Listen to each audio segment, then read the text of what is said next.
माया नाम की एक लड़की रोड पर चल रही थी। तभी उसको चक्कर आते हैं और वो बेहोश हो जाती है। लोग माया को देखकर जा रहे थे, लेकिन कोई भी उसकी मदद नहीं कर रहा था। तभी वहाँ पर रुद्र नाम का एक लड़का अपनी कार से उतरता है और लड़की को बेहोश देखकर खुद से कहता है, कैसा जमाना आ गया है, लोग इस बेचारी लड़की की मदद भी नहीं कर रहे हैं, बल्कि इसको बेहोशी की हालत में देख देख कर जा रहे हैं। रुद्र अब माया को अपनी गोद में उठाता है और जैसे ही उसको अपनी गोद में उठाता है, वैसे ही रुद्र अब माया का चेहरा देखता है। उसका चेहरा देखकर रुद्र उसके खूबसूरत चेहरे में खो जाता है और उसको देखता ही रह जाता है। भला कोई इतनी खूबसूरत लड़की की मदद क्यों नहीं करना चाहता है? मैं ही इसको हॉस्पिटल ले जाता हूँ, साथ ही इसको इसके घर भी छोड़ दूंगा। इस तरह से रुद्र माया को कार में बैठाकर हॉस्पिटल लेकर जाता है। कुछ देर बाद जब माया को होश आता है तो रुद्र उससे कहता है, एक्सक्यूज मी, आपका नाम क्या है? माया, माया नाम है मेरा। मैं यहाँ कैसे? आप रोड पर बेहोश हो गई थी और जब मैंने आपको रोड पर बेहोश देखा तो मैं आपको हॉस्पिटल लेकर आ गया। आपका बहुत बहुत धन्यवाद। वो आपसे एक चीज पूछूं? हाँ पूछिए। आप हो कहाँ से? अगर आप बुरा ना माने तो क्या मैं आपको आपके घर छोड़ दूं? एक्चुअली मैं यहाँ नहीं रहती हूँ। यहाँ नहीं रहती हूँ? मतलब आप यहाँ नहीं रहती हैं तो कहाँ रहती हैं? वही जहाँ कोई नहीं रहता, मतलब जंगल में, क्योंकि यहाँ शहर में मेरा कोई अपना नहीं है। साथ ही मैं अनाथ हूँ। जब से मैंने खुद का होश संभाला है, तब से मैंने खुद को जंगल में ही पाया है। कहीं तुम मुगली तो नहीं? क्या मतलब? अरे सॉरी, मजाक कर रहा था मैं, बुरा मत मानना। खैर वहाँ तो कई सारे जहरीले सांप होते होंगे ना?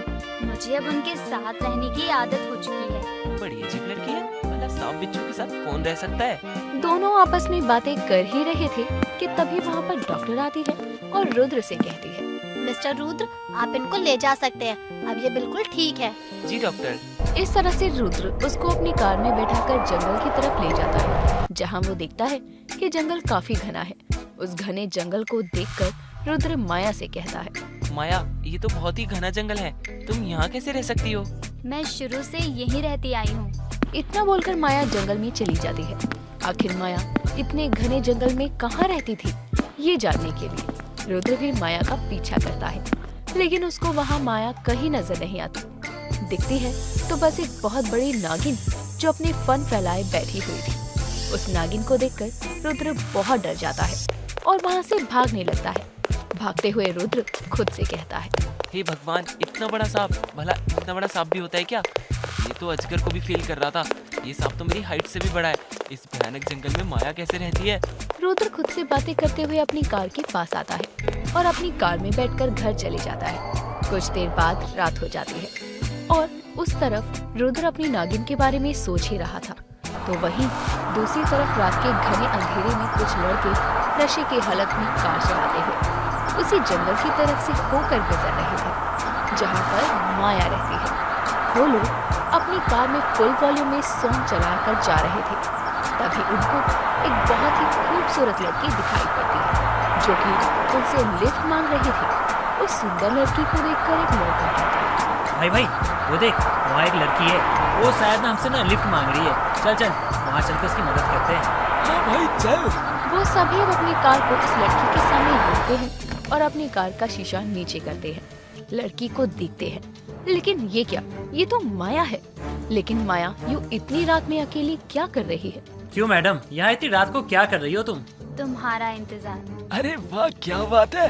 आओ आओ, अंदर आओ आप और हमारे साथ पार्टी एंजॉय करो। करूँगी, लेकिन उससे पहले मुझे एक बहुत जरूरी काम करना है। क्या तुम मुझे मेरी मंजिल तक पहुँचा दोगी? हाँ क्यों नहीं। इस तरह से अब वो दोनों लड़के माया को अपनी कार में बैठा लेते हैं। वो लोग कुछ ही दूरी पर जाते हैं, तभी उनको अपनी कार के शीशे में एक भयानक नागिन दिखती है। ये देखकर पहला लड़का कहता है, भाई गाड़ी रोक। क्या हुआ, तुमने गाड़ी क्यों रुकवाई? भाई वो लड़की कहाँ गई? पता नहीं, अभी तो यहीं बैठी थी ना। भाई मैंने अभी एक नागिन को देखा था और वो उसी लड़की की जगह बैठी हुई थी। कहीं वो लड़की ही तो नागिन? पागल है क्या तू? वो लड़की जो भी है, अभी हमारा यहाँ से निकलना ही सही होगा। इस तरह से अब जैसे ही वो लोग अपनी कार स्टार्ट करते हैं, वैसे ही उनके सामने एक भयानक नागिन आ जाती है और अपनी पूंछ से उनकी कार के शीशे को तोड़ देती है, जिसके बाद वो उनको अपनी पूंछ में जकड़ लेती है। तुम कौन हो और हमें क्यों मार रही हो? उसकी बात सुनकर नागिन अपने अर्धनागिन अवतार में आती है और उससे कहती है, मैं हूँ एक मायावी नागिन, माया। मैंने सोचा था तुम भले इंसान हो, लेकिन तुम्हारी तो नीयत ही खराब है। इतना कहकर वो नागिन उनको एक एक करके डस लेती है और अपने साधारण रूप में रेंगते हुए जंगल में चली जाती है। अगली सुबह उन दोनों की लाश पुलिस को मिलती है, लेकिन किसी को कुछ पता नहीं चलता कि आखिर वो कैसे मरी। कार की हालत देखकर इस केस को पुलिस एक्सीडेंट का नाम देकर बंद करती है। ऐसे ही समय गुजरता है और एक दिन फिर माया रुद्र को देखती है, जिसके बाद रुद्र और माया की दोस्ती होती है। ऐसे ही समय गुजरता है। समय के साथ साथ रुद्र और माया के बीच प्यार हो जाता है और कुछ दिनों में माया और रुद्र एक दूसरे से शादी कर लेते हैं और खुशी से रहते हैं। एक रात रुद्र सो रहा था, तब माया बाहर जाती है और अपने माया जाल में वो और भी लोगों को फंसाती है और मार गिराती है। लेकिन उसी वक्त वहाँ एक प्रवीण नाम का लड़का आता है और उसे नागिन के रूप में देखकर खुद से कहता है, ये तो माया भाभी है।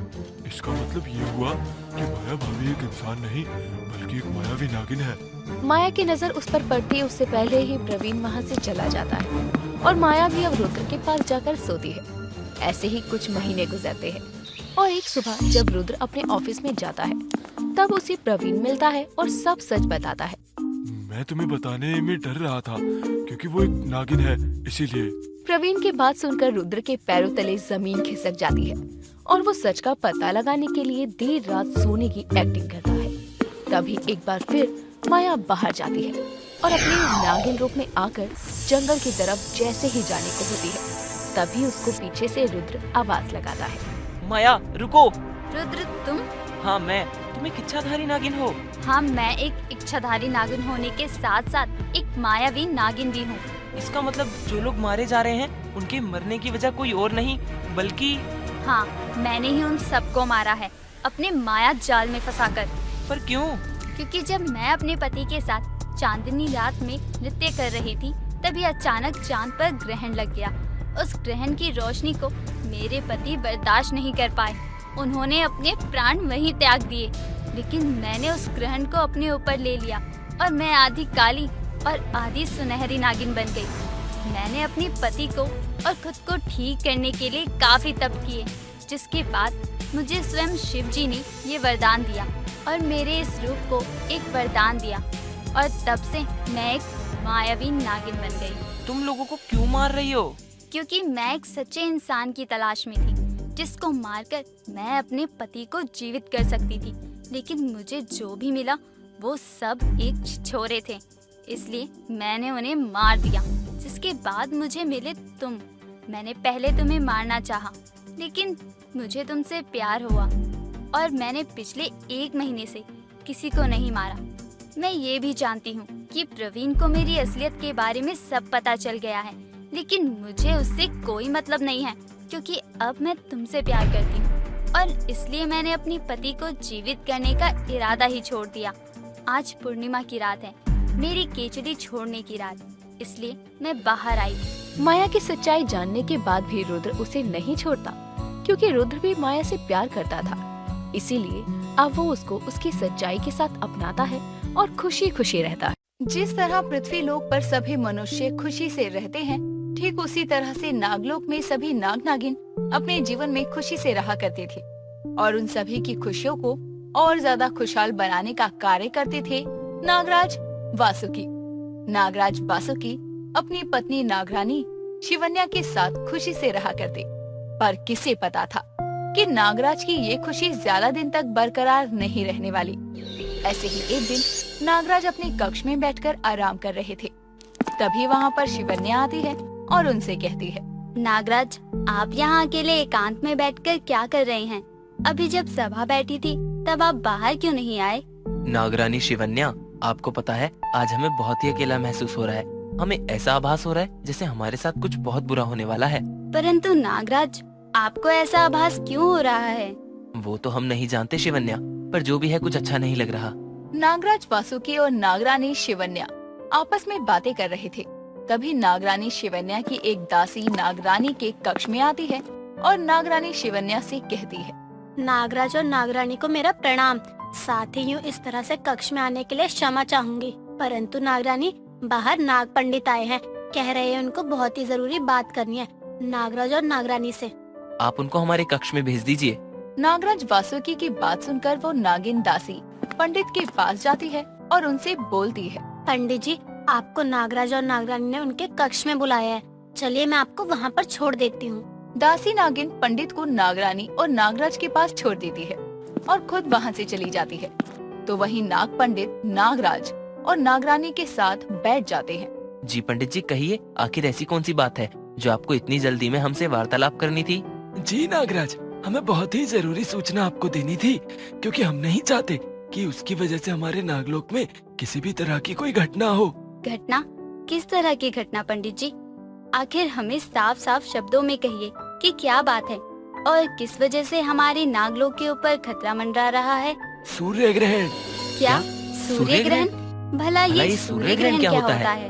पृथ्वी और सूर्य के बीच में चांद के आ जाने से पृथ्वी पर रोशनी नहीं पहुंच पाती, जिसके कारण कुछ समय के लिए पृथ्वी की कुछ सतह पर दिन के उजाले में ही अंधेरा होने लगता है।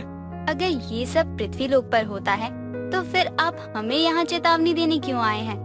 और आप क्यों कह रहे हैं कि नागलोक में कोई घटना होने वाली है? वो इसलिए नागरानी, क्योंकि यदि ये सूर्य ग्रहण पृथ्वी लोक पर होता तो कोई बड़ी बात नहीं थी, परंतु ये सूर्य ग्रहण पहली बार नागलोक में हो रहा है, जिस वजह से सूरज पूरी तरह से ढक जाएगा। और यदि इस चांद के अंधेरे में या सूर्य ग्रहण के दौरान यदि कोई नाग नागिन बाहर आता है तो वो अपनी जान गंवा बैठेगा, क्योंकि सूर्य ग्रहण में इतनी शक्तियाँ होती हैं कि वो किसी को भी नुकसान पहुंचा सकता है, या यूँ कहें किसी भी नाग नागिन को नुकसान या उनकी मौत का कारण बन सकता है। पंडित जी, यदि ये सूर्य ग्रहण इतना प्रभावशाली है तो क्या इससे बचने का कोई तोड़ नहीं है? नहीं नागराज वासुकी, इससे बचने का कोई मामूली उपाय नहीं है, बल्कि मैं तो ये कहूँगा कि सूर्य ग्रहण के दौरान आप किसी भी नाग नागिन को बाहर आने मत देना। यदि इस दौरान कोई बाहर भी आया तो शायद या तो वो अपनी जान गवाएगा या अपनी शक्तियाँ गवाएगा। इसीलिए मैं कहना चाहूँगा कि जब तक सूर्य ग्रहण रहेगा तब तक आप और इस नागलोक के सभी नाग नागिन अपने अपने कक्षों से बाहर ना निकले। वो ठीक है, परंतु पंडित जी, ये सूर्य ग्रहण आखिर कब तक हमारे नागलोक पर रहेगा? यही लगभग 3 से 4 घंटे। जब तक चांद पूरी तरह से सूरज के सामने से हट नहीं जाता तब तक सूर्य ग्रहण नहीं हटेगा। पंडित जी, यदि ऐसा है तो 3 से 4 घंटे तक हमारे नागलोक की रक्षा कौन करेगा? जैसा आपको पता है कि हमारे नागलोक पर उन नेवलों की नजर है, और इस बीच यदि हम अपने घरों में रहेंगे तो हमारे नागलोक की रक्षा कौन करेगा? पंडित जी, इसका कोई उपाय तो बताइए, इसका कुछ तो तोड़ होगा ना? नागराज, ये प्राकृतिक नियम है और हम प्रकृति के नियम को बदल नहीं सकते, पर हाँ, अगर इस प्रकोप को यदि कोई शक्तिशाली नागिन अपने ऊपर ले ले तो इस प्रकोप से बचा जा सकता है। अर्थात ये नागराज वासुकी कि यदि कोई शक्तिशाली नागिन इस सूर्य ग्रहण का सामना कर उसका प्रकोप झेल सके तो इस तरह से ना तो नेवलों का हमला हमारे नागलोक पर होगा और ना ही सूर्य ग्रहण से नाग नागिनों को कोई नुकसान पहुंचेगा। परंतु पंडित जी, हमारे नागलोक में इतनी शक्तिशाली नागिन कोई भी नहीं है। नागराज वासुकी, हमारे नागलोक में इतनी शक्तिशाली नागिन है और वो कोई और नहीं बल्कि स्वयं हम हैं। हम अपने नागलोक के लिए ये सब कुछ करने को तैयार हैं। ये क्या कह रही हैं नागरानी शिवन्या? आपको पता भी है कि आप क्या कह रही हैं? हाँ नागराज वासुकी, हमें पता है हम क्या कर रहे हैं और आपको हमारा वास्ता है। आप हमें इस कार्य के लिए नहीं रोकेंगे। पंडित जी, आप बताइए कि ये सूर्य ग्रहण कब तक रहेगा? नागरानी शिवन्या, हमें नहीं लगता कि आपका ये फैसला सही है, क्योंकि इस ग्रहण से आपकी जान भी जा सकती है। हमें डर नहीं है पंडित जी, क्योंकि अभी हम केवल अपने नागलोक की रक्षा करना चाहते हैं। बस इसलिए हमें कुछ और नहीं सूझ रहा। आप बताइए कि ये सूर्य ग्रहण कब होगा? अवलोकन के समय ग्रसित सूर्य वातावरणीय प्रदूषण के रहते अपने उस दिन निर्धारित उदित होने वाले अथवा अस्त होने वाले समय पर अधिक प्रकाशीय अंतर में दिखने योग्य बन जाता है। उसी बीच सूर्य ग्रहण होता है और ये ग्रहण कल होगा नागरानी, कल दोपहर 2 बजे से लेकर शाम 4 बजे तक। ठीक है। दासी। जी नागरानी शिवन्या, आपने मुझे बुलाया? हाँ, मैंने ही तुम्हें बुलाया है। हम चाहते हैं कि तुम नागलोक में ये घोषणा कर दो कि कल दिन के दोपहर 2 बजे से लेकर 4 बजे तक कोई भी बाहर ना निकले, क्योंकि कल सूर्य ग्रहण है और ग्रहण में किसी का भी बाहर निकलना वर्जित है। जी नागरानी। अब क्या था, नागिन दासी नागलोक में सूर्य ग्रहण वाली खबर फैला देती है तो वहीं नाग पंडित जी भी चले जाते हैं। नागराज अपनी आंखों में आंसू लिए एक कोने में खड़े थे। उनको इस तरह देखकर नागरानी उनके पास जाती है और उनसे बोलती है, नागराज वासुकी, आप इस तरह से छुप छुप कर क्यों रो रहे हैं? इधर देखिए। नागरानी शिवन्या, आपने ऐसा क्यों किया? क्या आपको पता नहीं कि हम आपसे कितना प्रेम करते हैं? ये जानते हुए कि हम आपसे बेहद प्रेम करते हैं, आपने अपनी जान दांव पर लगा दी। अरे जरा हमारे बारे में तो सोच लेती आप। नागराज वासुकी, जब हमने नागरानी की शपथ ली थी तब हमने कहा था कि हम हमेशा खुद से पहले अपने नागलोक के बारे में सोचेंगे। यदि हम अपने नागलोक के बारे में सोच भी रहे हैं तो इसमें क्या गलत कह रहे हैं हम। नागराज नागरानी शिवन्या की बातों का कोई जवाब नहीं देते। अगले दोपहर जब सूर्य ग्रहण था तब नागरानी ओम नमः शिवाय बोलती है और अपना पूर्ण नागिन अवतार लेती है और अपने आकार को इतना बड़ा कर लेती है कि नागलोक पूरा उसके फन में समाहित हो जाता है। और इस तरह से अब सूर्य ग्रहण लग जाता है। उस ग्रहण में नागरानी शिवन्या के ऊपर उस चांद का अंधेरा छा जाता है। नागरानी शिवन्या अब उस प्रकोप को झेलती रहती है। तो वहीं अब इच्छाधारी नेवला भी आता है। नेवला भी नागलोक में प्रवेश करने की कोशिश करता है पर वो सफल नहीं होता। बस इसी गुस्से में वो नेवला भी नागरानी शिवन्या के ऊपर प्रहार करने लगता है, लेकिन नागरानी शिवन्या को अपनी जगह से टस से मस नहीं कर पाता, जिसके बाद वो नेवला चला जाता है। और अब जब वो सूर्य ग्रहण हटता है तब नागरानी का आकार काफी छोटा हो जाता है और वो इंसानी रूप में नाग महल में गिर जाती है। जैसे ही नागरानी महल में गिरती है वैसे ही सभी नाग नागिन आते हैं और नागरानी को ऐसी हालत में देखकर अब सभी की आंखों में आंसू थे। तो वहीं नागराज वासुकी अपनी पत्नी को ऐसे देखकर बोलते हैं, नागरानी शिवन्या, आपने इस नागलोक के लिए अपने प्राण त्याग दिए, पर आपकी जान उन नेवलों की वजह से गई है। आपके ऊपर उन नेवलों ने हमला भी किया, ये हम बहुत अच्छे से जानते हैं, पर हम आपसे वादा करते हैं कि हम उन नेवलों को जिंदा नहीं छोड़ेंगे। नागराज वासुकी ने कसम खा ली कि वो नेवलों को नहीं छोड़ेंगे, पर फिलहाल वो खुद को संभाल नहीं पा रहे थे और वो अपनी नागरानी शिवन्या को गोद में लिए फूट फूट कर रोने लगते हैं। बूढ़ी नागिन मोनाली अपने कक्ष में बैठकर नागराज मोहित को देख रही थी। तभी उसके पास नागिन पिंकी आती है और उनको ऐसे बाहर नागराज मोहित को देखते हुए देखकर पिंकी उस बूढ़ी नागिन मोनाली से कहती है, अम्मा, आप बाहर नागराज मोहित की तरफ क्यों देख रही हैं? कुछ नहीं पिंकी बेटा, वो तो बस यूं ही उनको देखकर कुछ याद आ गया। परंतु ऐसा भी क्या याद आ गया नागराज मोहित को देखकर? अब क्या ही बताएं पुत्री हम तुम्हें, हम अब बूढ़े हो गए हैं ना, तो बस इसलिए शायद हमें अपनी जवानी के दिन याद आ रहे होंगे। अम्मा, आपके मुंह से ये सुनकर हमें काफी अच्छा लगा। सोनाली ये बोल ही रही थी कि तभी मंदिर की घंटियां बजने लगती है। मंदिर की घंटियां बजते देखकर नागिन पिंकी मोनाली से कहती है, शाम का समय हो चला है, शिवजी की आरती करनी है, चलिए हम मंदिर में चलते हैं। मंदिर में जाने के बाद प्रथम हम आरती करते हैं, उसके पश्चात ही आप हमें अपनी कहानी सुनाना। हाँ हाँ पुत्री, क्यों नहीं। इतना बोलकर नागिन पिंकी और मोनाली अपना नागिन रूप ले लेती हैं, जिसके बाद अब नागिन पिंकी अपनी रफ्तार लेकर मंदिर पहुंच जाती है। और जब वो अपना इंसानी रूप लेती है तब वो देखती है कि मोनाली अभी तक मंदिर के आसपास भी नहीं आई है। ये देखकर पिंकी खुद से कहती है, अम्मा कहाँ रह गई हैं? निकली तो हमारे साथ ही थी, हम पहुँच गए परंतु अम्मा नहीं आई। एक काम करती हूँ, थोड़ी देर रुक ही जाती हूँ और जब अम्मा आएंगी तब हम दोनों साथ मिलकर ही पूजा कर लेंगे। पिंकी अब अम्मा मोनाली का इंतजार करने लगती है, पर अभी तक मोनाली नहीं आई थी। ये देखकर पिंकी खुद से कहती है, अम्मा अभी तक नहीं आई, पूजा का समय निकला जा रहा है। ऐसा करती हूँ, मैं पूजा कर ही लेती हूँ, जब अम्मा आएंगी तो उनकी भी पूजा करवाकर उनके साथ बैठकर थोड़ी बातें कर लूंगी। अब क्या था, अब शिवजी की पूजा करने लगती है पिंकी और थोड़ी देर बाद पूजा खत्म हो जाती है। पूजा के खत्म होते ही मोनाली वहाँ सीधा रेंगते हुए आती है और मंदिर में आकर वो अपना इंसानी रूप लेती है। उसको सीधे रेंगते हुए देखकर पिंकी मोनाली से कहती है, आप अब आई हैं, आपको पता भी है मैं आपका कितना इंतजार कर रही थी। मैं आपके इंतजार में बैठी हुई थी पर आप नहीं आई तो मैंने पूजा अकेले ही कर ली। लीजिए प्रसाद। वैसे अम्मा जी, मैं क्या कह रही थी, आपको आने में इतना विलम्ब क्यों हो गया? साथ ही मैंने आपको देखा कि आप सीधा रेंगते हुए आ रही थी। हाँ पुत्री, वो इसलिए क्योंकि मैं बूढ़ी हो गई हूँ ना। अब बूढ़े नाग नागिन में तुम्हारे जैसे इतनी तेज रफ्तार कहाँ होती है। हाँ वो बात ठीक है, पर आप सीधी क्यों रेंग रही थी? वो इसलिए क्योंकि मेरी रीढ़ की हड्डी टूटी हुई है, साथ ही मैं बूढ़ी भी हो चली हूँ ना, इसलिए वैसे भी बुढ़ापे में रफ्तार का क्या ही करूँगी। अब हम जैसे बूढ़े नाग नागिन सीधे रेंगले वही बहुत बड़ी बात है। पर आपको तो पता ही है कि नाग नागिन कभी सीधा नहीं रेंगते, तो फिर? पुत्री, अभी तो बताया कि मेरी रीढ़ की हड्डी टूटी हुई है।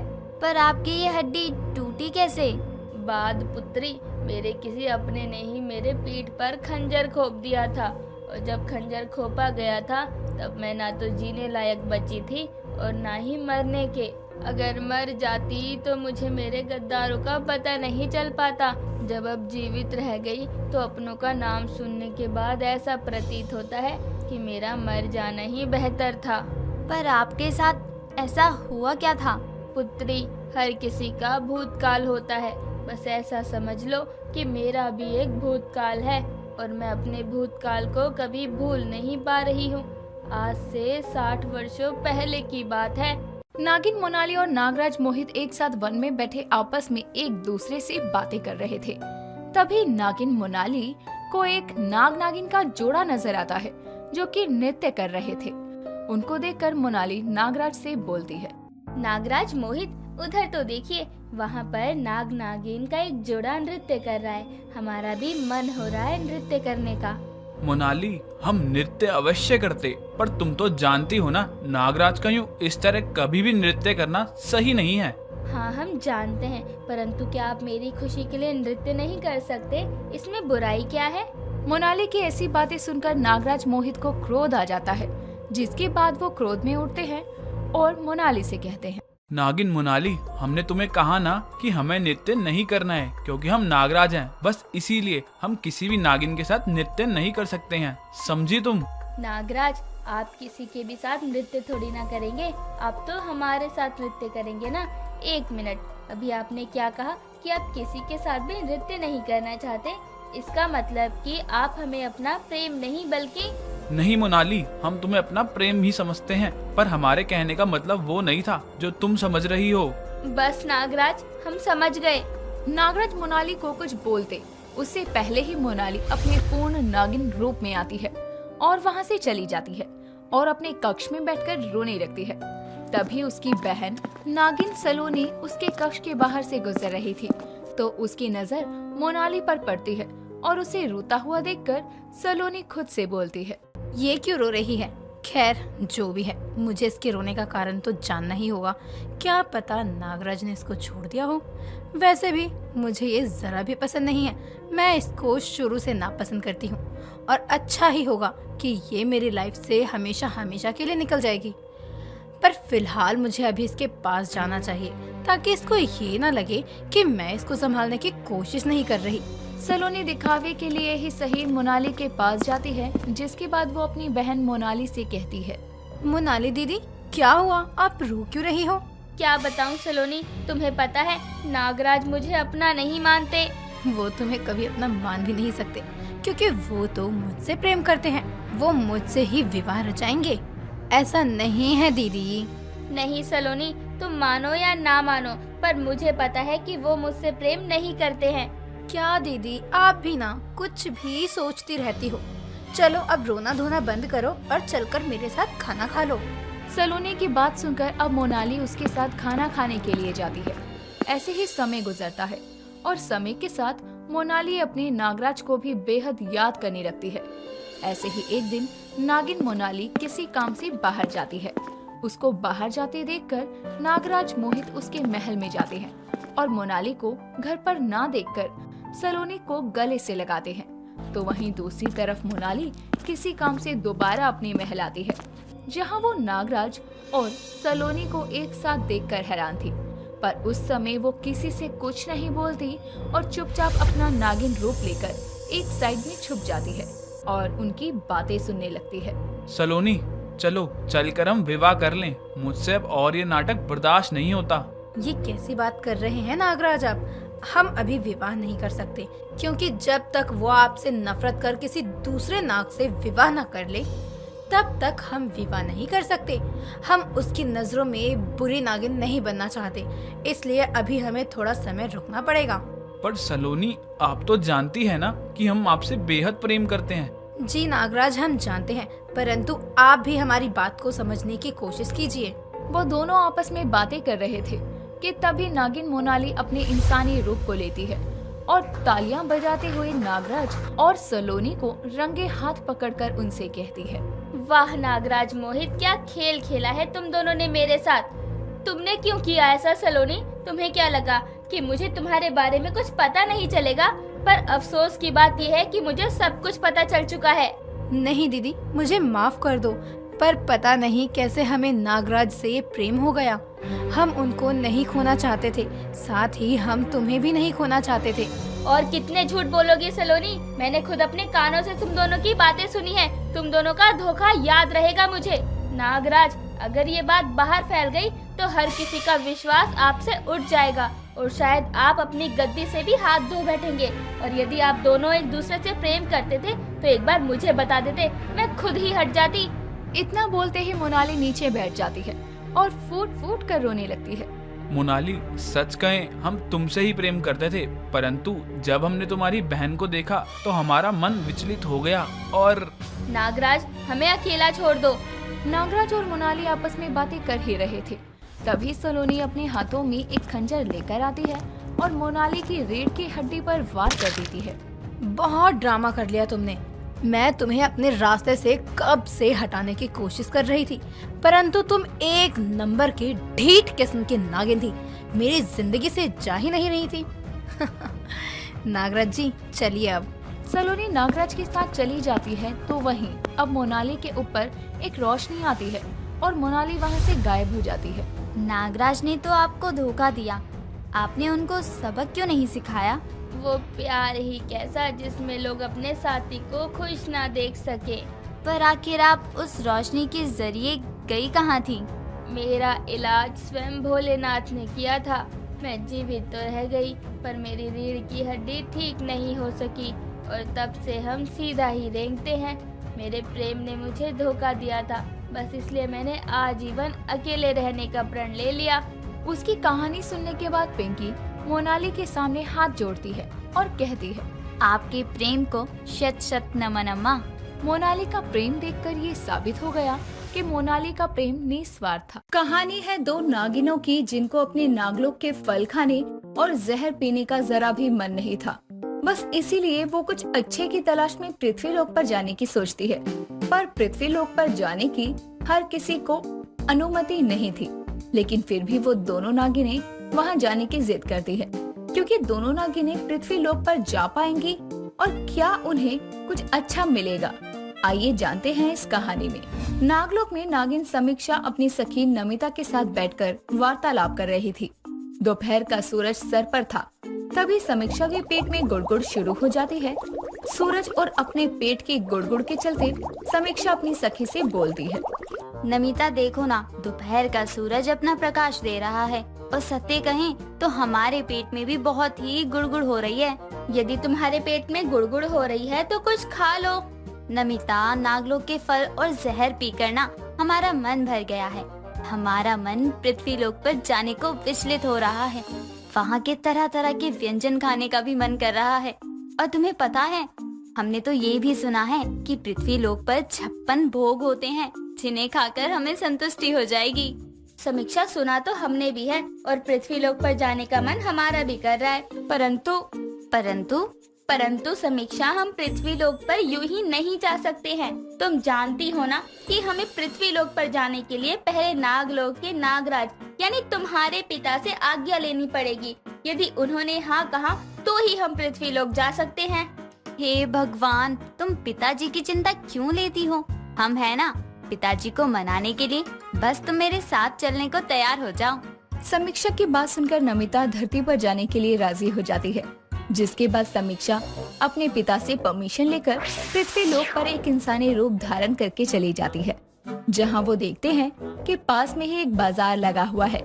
उस मार्केट को देखकर समीक्षा अपनी सखी नमिता से कहती है, नमिता देखो, यहाँ पर कितने सारे व्यंजन हैं। हमने तुमसे कहा था ना कि यहाँ पर तरह तरह के व्यंजन खाने को हैं। हाँ समीक्षा, तुमने बिल्कुल सत्य कहा था कि यहाँ पर काफी व्यंजन हैं। तुम्हें पता है यहाँ के व्यंजन देखकर अब हमारा तो मन ही नहीं कर रहा दोबारा से नागलोक जाने का। हाँ तो यहाँ से जाने के लिए कौन आया है? हम यहाँ पर यहाँ के बाजारों को निहारने थोड़ी ना आए हैं। हम यहाँ पर आज्ञा लेकर आए हैं, तो हम यहाँ से आराम से जाएंगे खा पी कर। परंतु समीक्षा, हमें तो यहाँ के बारे में कुछ ज्यादा पता ही नहीं है। यदि हमें यहाँ के बारे में कुछ पता नहीं होगा तो हम यहाँ के व्यंजनों का स्वाद कैसे लेंगे? तुम चिंतित क्यों हो रही हो नमिता? हम है ना, चलो हमारे साथ। अब क्या था, समीक्षा अब नमिता के साथ एक चाउमीन की स्टॉल पर जाती है और वहाँ की चाउमीन खाती है और नमिता कहती है, समीक्षा, ये कितना स्वादिष्ट है, हमारा तो मन कर रहा है ये व्यंजन खाने का। नहीं नहीं नमिता, हम एक ही चीज बार बार नहीं खा सकते। यदि हम एक ही चीज बार बार खाएंगे तो हमारा पेट भर जाएगा, जिस कारण हम यहाँ के बाकी व्यंजनों का स्वाद नहीं ले पाएंगे। हाँ, वैसे बिल्कुल सही बोल रही हो तुम। इस तरह से अब नमिता और समीक्षा थोड़ा थोड़ा करके सब कुछ खा लेती है। ऐसे ही दिन से शाम हो जाती है पर वो खाना बंद नहीं करती। परंतु शाम का सूरज ढलता देखकर नमिता समीक्षा से कहती है, समीक्षा देखो ना, ये तीसरा पहर शुरू हो रहा है, अब हमें अपने नागलोक जाना चाहिए। जरा इंतजार करो। हाँ, हम जानते हैं कि हमने यहाँ के काफी सारे व्यंजन खा लिए हैं, परंतु इसका मतलब ये नहीं ना कि हम यहाँ से अभी ही चले जाएं। हमने यहाँ का सबसे अच्छा और स्वादिष्ट व्यंजन तो खाया ही नहीं। और वो क्या है? वो यहाँ का सादा भोजन है। इतना बोलते ही समीक्षा नमिता का हाथ पकड़कर उसको एक ढाबे के पास ले जाती है और वहाँ के वेटर से कहती है, भाई साहब, यहाँ का सबसे अच्छा व्यंजन कौन सा है? मैडम, आप ये क्या कह रही हैं? हमारे यहाँ का सभी खाना एक नंबर है। यदि ऐसा है तो आप हमारे लिए यहाँ के सभी व्यंजनों को प्रकट कर दीजिए। यदि यहाँ का भोजन हमें ज्यादा स्वादिष्ट लगेगा तो हम आपको बहुत मुद्राएं देंगे। ये दोनों लड़कियाँ ये क्या बोले जा रही हैं? एक तो इतनी शुद्ध हिंदी, ऊपर से ये इतना सारा खाना मंगवा रही हैं। हे भगवान, पता नहीं ये कैसी लड़कियाँ हैं। इनको तो खाना खिलाने में भी डर लग रहा है, कहीं इन्होंने मेरे पैसे नहीं दिए तो। भैया, आप यहाँ खड़े खड़े किस गहरी सोच में पड़ गए? हम यहाँ भोजन का इंतजार कर रहे हैं, जाइए जल्दी से भोजन लाकर दे दीजिए। नहीं नहीं, मैं इनको खाना नहीं दे सकता भाई। अगर मैंने इन्हें खाना दे दिया और इन्होंने मेरी पेमेंट नहीं दी तो एक काम करता हूँ, मैं इनको मना कर देता हूँ कि यहाँ पर कुछ नहीं है। नहीं नहीं, मैं इनको मना नहीं कर सकता, ये भूखे हैं और भूखे को यूं इस तरह से दुकान से भगाना सही नहीं है। एक काम करता हूँ, मैं इनको आलू और गोभी के पराठे दे देता हूँ और बोल देता हूँ कि बस यही है हमारे पास। वो वेटर खुद के ख्यालों में डूबा हुआ था तो वहीं नमिता और समीक्षा को उसका ये बर्ताव देखकर बहुत गुस्सा आता है और वो गुस्से में उठते हुए बोलती है, बड़े ही पागल किस्म के आदमी हो तुम। हम यहाँ कब से आपको हमारे लिए भोजन लाने को कह रहे हैं, पर आप हैं कि न जाने कौन से ख्यालों में खोए हुए हैं। हटो, अब हमें जाने दो। वो वेटर उनसे कुछ बोल पाता उससे पहले ही नमिता और समीक्षा वहाँ से चली जाती है, जिसके बाद समीक्षा उदास होकर खुद का पेट पकड़ती है और नमिता से कहती है, नमिता, हमें बहुत जोरों की भूख लगी है। हमें उस मूर्ख आदमी ने खाना ही नहीं खिलाया, अब हम क्या करें? समीक्षा, तुम्हें अभी भी भूख लग रही है? इतना सब खाने के पश्चात भी तुम हमसे ये बोल रही हो कि तुम भूखी हो? नमिता, तुम्हें कितनी बार बताना पड़ेगा कि हम यहाँ के व्यंजन का स्वाद लेने आए हैं। हमने यहाँ के सभी व्यंजनों का स्वाद तो ले लिया, पर हमें यहाँ का सादा भोजन भी तो खाना है, और जब तक हम सादा भोजन नहीं खा लेंगे तब तक हम यहाँ से कहीं भी नहीं जाएंगे। क्या पता दोबारा हमें यहाँ पर आने का मौका मिले ना मिले। वो दोनों आपस में बातें कर रही थी कि तभी उनकी बातें एक औरत सुन लेती है और उनकी बातें सुनकर वो औरत उनके पास आती है और उनसे कहती है, बच्चों, तुम दोनों को भूख लग रही है क्या? हाँ माता, हमें बहुत जोरों की भूख लग रही है। हमने यहाँ के सारे व्यंजन खा लिए पर हमें अभी तक संतुष्टि नहीं मिली। चलो मेरे साथ मेरे घर चलो, मैं तुम्हें वहाँ पर पराठे खिलाती हूँ। ये बोलकर वो औरत उन दोनों नागिनों को अपने साथ अपने घर ले जाती है और उनको पराठे बनाकर खिलाती है। अब जैसे ही नमिता और समीक्षा पराठे खाती हैं, वैसे ही उनके मुंह पर वो स्वाद बैठ जाता है और वो उस औरत से बोलती है, माता, ये कौन सी चीज है? बड़ी ही स्वादिष्ट है। बेटा, ये है पराठे। अगर तुम्हें ये पराठे इतने ही अच्छे लग रहे हैं तो क्या मैं तुम्हें और भी पराठे दूं? नहीं नहीं, चुप करो, ऐसे कैसे नहीं। माता, हमें और खाना है, कृपया आप हमें और पराठे खिला सकती हैं? हाँ हाँ, क्यों नहीं। तुम यहीं रुको, मैं तुम्हारे लिए अभी और पराठे बना कर लाती हूँ। इस तरह से अब समीक्षा के लिए वो औरत और भी पराठे बना कर लाती है, जिसके बाद जब तक समीक्षा का मन नहीं भरता तब तक वो पराठे खाना बंद नहीं करती। और थोड़ी देर बाद समीक्षा उस औरत को पराठे बनाने को मना कर देती है, जिसके बाद वो उसे कहती है, माता, आपने सच में बहुत ही ज्यादा स्वादिष्ट पराठे बनाए हैं। यदि हम यहाँ हमेशा के लिए रहते ना, तो सत्य में हम आपके पास ही रह जाते। अब पता नहीं हमें यहाँ आने का दोबारा मौका मिलेगा या नहीं, पर हम आपसे वादा करते हैं, हम जब भी यहाँ पर आएंगे तो आपके पास अवश्य आएंगे।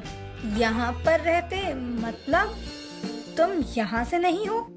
अगर तुम यहाँ से नहीं हो तो तुम कहाँ से हो? और तुम दोनों ये क्या बोले जा रहे हो कि तुम्हें यहाँ आने का मौका मिलेगा या नहीं? इसका अर्थात ये है कि हम यहाँ की प्राणी नहीं हैं, बल्कि हम नागलोक से हैं। हम नागलोक की होने वाली शेष नागिन और ये हमारी सखी हैं। नागिन? इसका मतलब ये हुआ कि अभी तक जिनको भी मैंने खाना खिलाया है वो किसी मामूली इंसान को नहीं, बल्कि हाँ माता, आपने किसी मामूली इंसान की सेवा नहीं की, बल्कि एक शेष नागिन और एक इच्छाधारी नागिन की सेवा की है। आपने हमें यहाँ का इतना स्वादिष्ट भोजन खिलाकर हमारी आत्मा को तृप्त कर दिया है। पृथ्वी लोक पर नाग नागिनों की पूजा होती है। बस इसीलिए एक नहीं दो नागिनों के दर्शन पाकर वो औरत धन्य हो गई थी। बस इसीलिए अब वो उनके पैरों को जैसे ही छूने जाती है, वैसे ही वो दोनों उस औरत को पकड़ लेती हैं और उससे कहती है, आप यूँ इस तरह से हमारे पैरों को छूकर हमें शर्मिंदा ना करें। पर आपको पता नहीं देवी कि मैंने एक नागिन नहीं, बल्कि मैंने एक देवी के दर्शन किए हैं। दर्शन होने के बाद मैं उनके पैर न छूऊं तो इससे बड़ी अभागन कौन होगी? यदि ऐसा है तो हम बिना अपने चरणों को स्पर्श करवाए आपको आशीर्वाद दे देते हैं कि आपके घर में कभी भी ना सिर्फ अनाज बल्कि किसी भी चीज की कमी कदापि ना हो। और माता, यदि आप बुरा न माने तो क्या हमें ये पराठा बनाना सिखा सकती हैं? हम अपने नागलोक में बनाकर खाएंगे और खिलाएंगे भी। हाँ हाँ, क्यों नहीं। औरत उन दोनों नागिनों को पराठे बनाना सिखा देती है, जिसके बाद वो दोनों नागिन अपने नागलोक चली जाती हैं। नागलोक जाने के बाद नमिता और समीक्षा पराठे बनाती और खाती। ऐसे ही समय गुजरता है और समय के साथ वो दोनों नागिनें अपने साथ साथ सभी को पराठे बनाकर खिलाने लगती हैं। नीलिमा अपने परिवार वालों के साथ मधुपुर नाम के एक छोटे से गांव में रहा करती थी। उसका पति राजेश और सास अनुराधा उसे बहुत प्यार करते और वो अपने ससुराल वालों के साथ बहुत खुश थी। एक दिन उसकी सास अनुराधा रसोई में जाती है और नीलिमा से बोलती है, बहू, मुझे थोड़ा गर्म पानी दे दे, मुझे दवा खानी है। जी माँ जी, आप अपने कमरे में चलिए, मैं पानी लेकर आती हूँ। बहू, तू मुझे अभी दे दे, मैं लेकर चली जाऊंगी। बेवजह तुझे बाद में आना पड़ेगा। तो क्या हुआ माँ जी, आपकी देखभाल करना भी तो मेरा फर्ज बनता है। आप चलिए, मैं अभी आती हूँ। नीलिमा की बात सुनकर अनुराधा मुस्कुराते हुए वहाँ से चली जाती है। कुछ देर बाद वो पानी लेकर अपनी सास के कमरे में जाती है। तेरी जैसी बहू पाकर तो मेरे भाग्य ही खुल गए। मैंने पिछले जन्म में कुछ अच्छे ही कर्म किए होंगे, तभी मुझे तेरे जैसी बहू मिली है। माँ जी, कर्म तो अच्छे हैं मेरे, तभी तो आप लोगों का साथ मिला, वरना पता नहीं मेरा क्या होता। अब आप आराम करिए, मुझे बहुत काम है, मैं आती हूँ। नीलिमा इतना कहकर वहाँ से चली जाती है। कुछ दिनों के बाद उसकी ननद रविका उसके घर आती है और देर रात उसकी अचानक से आँख खुलती है और वो अपनी भाभी नीलिमा को घर से बाहर जाती देखती है। तभी वो अपने मन में बोलती है, भाभी रात के 12 बजे अकेले कहाँ जा रही है, वो भी बिना किसी को कुछ बताए? कुछ तो गड़बड़ जरूर है।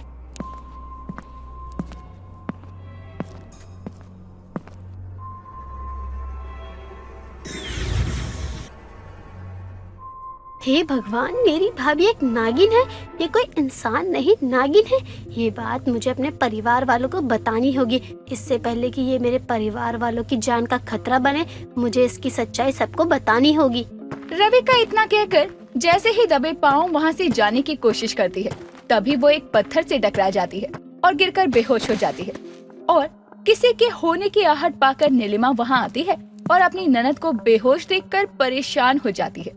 हे भगवान, ये यहाँ क्या कर रही है? कहीं इन्होंने मुझे नागिन रूप में देख तो नहीं लिया? अगर देख लिया होगा तो बहुत बड़ी मुसीबत हो जाएगी। इनको मैं इस हालत में यहाँ छोड़कर जा भी नहीं सकती।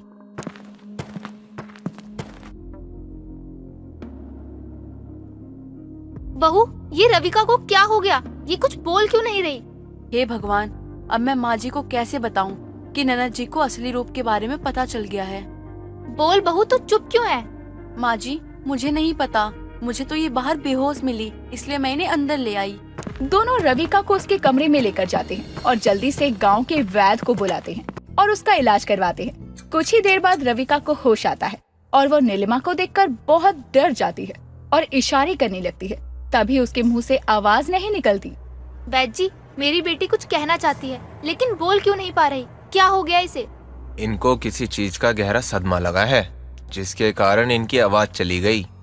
कल तक तो ये बिल्कुल ठीक थी, अचानक से इसको ये क्या हो गया? ये तो यही बता सकती हैं। जैसे इसकी आवाज गई है वैसे ही आ भी सकती है, लेकिन कब आएगी ये नहीं बता सकता मैं। वैद्य इतना कहकर वहाँ से चला जाता है। उसकी बातें सुनकर नीलिमा की जान में जान आ जाती है, क्योंकि उसका राज सबके सामने खुलते खुलते बच जाता है। दिन गुजरते हैं और बीतते समय के साथ गांव में लोगों की मौत होने लगती है, जैसे मानो किसी से पूरे गांव को अपने कब्जे में कर लेने की अफवाह सी फैल जाती है। एक दिन नीलिमा शिव मंदिर में पूजा करके घर लौट रही होती है। तभी उसकी नजर जंगल में बसे एक खंडर पर जाती है, जिसमें से बहुत डरावनी आवाजें आ रही थी। तभी नीलिमा वहाँ जाती है।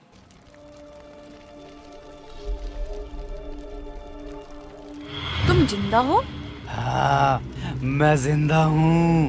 तुम लोगों को क्या लगा कि तुम लोग मुझे इतनी आसानी से मार दोगे? देखो, जो हुआ उसे भूल जाओ। तुम्हारा घर जलाने के बाद सभी गांव वालों को पता चला कि तुम तांत्रिक विद्या का उपयोग लोगों को बचाने के लिए करते हो, ना कि मारने के लिए।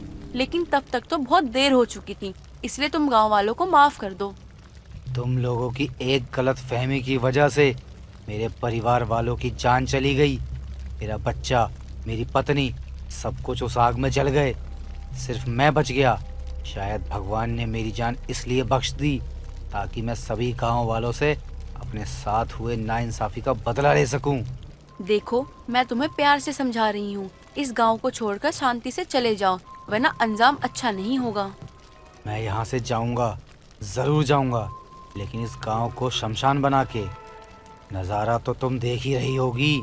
इस गांव में कोई ऐसा नहीं है जो मेरा मुकाबला कर सके। इसका मतलब गांव में होने वाली सभी मौतों के जिम्मेदार तुम हो? हाँ, आजकल गांव में जो भी हो रहा है सब मेरी वजह से ही हो रहा है। और अब तुम्हें मेरी सच्चाई पता ही चल गई है, तो फिर मैं तुम्हें जिंदा कैसे छोड़ सकता हूँ? तुम्हें भी अब मरना ही होगा। मूर्ख, तुझे पता नहीं है मैं कौन हूँ। मेरे रास्ते में मत आ, वरना मारा जाएगा।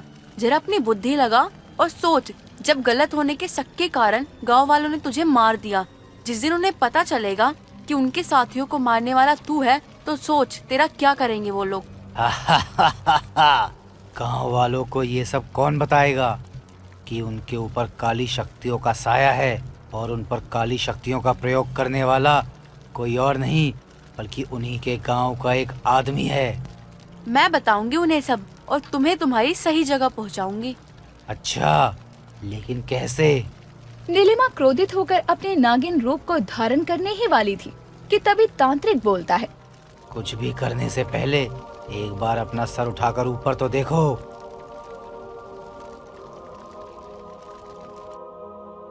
माँ जी, आप यहाँ कैसे? आप तो अपनी बहन के घर जा रही थी, यहाँ कैसे फंस गयी? बहू, मैं तुझे क्या बताऊं? मैं वहीं जा रही थी, लेकिन रास्ते में शिव मंदिर देखकर रुक गई। मंदिर तो नहीं पहुंच पाई, लेकिन यहाँ जरूर फंस गई। माँ जी, मुझे ठीक से बताइए, आखिर आपके साथ हुआ क्या है? नीलिमा के पूछने पर अनुराधा उसे अपने साथ हुए हादसे के बारे में बताती है।